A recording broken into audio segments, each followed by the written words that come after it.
Here are some accessories you must have in your camera bag. Where is my camera bag? 1 second. Here we go. This is my camera bag where I always carry a lot more accessories and often cases, to be quite honest with you, a lot more than what I actually need. And let me show you what I have in a much smaller camera bag. So whenever I'm going for a shoot, of course I want my camera of choice, and in most cases it's going to be the camera I'm recording with, which is my Sony a7 IV, paired with my Sigma 24 to 70mm lens. It's a great lens and it's very versatile for a variety of different situations. But before I even get to the equipment I have, the first thing you should do for any shoot you're going to as a hobbyist or photographer, or even for a trip, is have a plan. This does not mean you limit it to just those photos, but at least it gives you a guide and a starting point for the photos you want to take.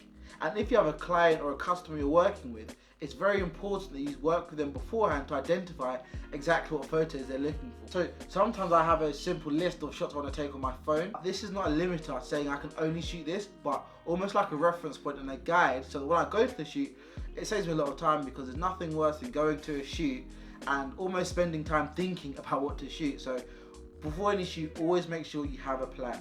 Batteries. People underestimate the importance of having power for your camera, whether it be a portable charger for your iPhone they're going to be using, or even just having extra batteries for your camera. The thing I recommend, if you have external batteries, that you have a case or some way of charging the batteries whilst they're not being used. So I have 3 batteries. If I'm not using these 2 batteries, or they're now dead, plug these in and charge it. If one battery dies, I can replace it just as quick.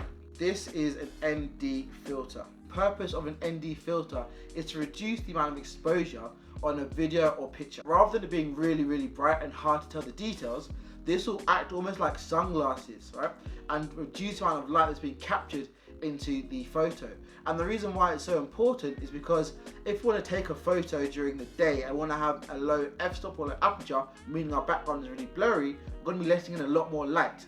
And without this ND filter, that picture is going to be super bright and overexposed. And that's the last thing you want to get those really high quality and crisp photos. Is storage.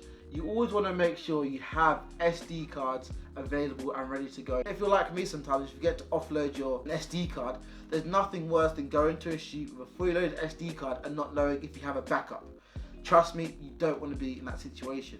And for my iPhone users, one thing I always recommend before going on a shoot is just ensure you have enough space on your iPhone to take that shoot. Because the same situation, you don't want to have to be deleting stuff before your shoot goes ahead. So if that means you're going to upload to Amazon Prime, Google Photos or Apple iCloud, make sure you get that done before the shoot. Make sure you always have your ND filters, extra batteries and plenty of storage. And most importantly, have a plan. Without a plan, I don't want to say that cheesy line, but it is the truth. Without a plan, wait, how's it again? I don't remember. Fail to plan, plan to fail, right? So anytime you go for a shoot, make sure you understand your client's requirements. If it's just for yourself on, let's say, a holiday recap, then a plan isn't really necessary, but you can also just say, you know what, I want to get these particular shots, whether shots of a major attraction or shots of your friends or shots of the food you ate, right? Just having that list and that plan will really help you to ensure you don't miss any of your key shots. So that's a short one from me today, so make sure to like, subscribe, follow and share this video with any novice or amateur photographers who want to get started in the world of photography.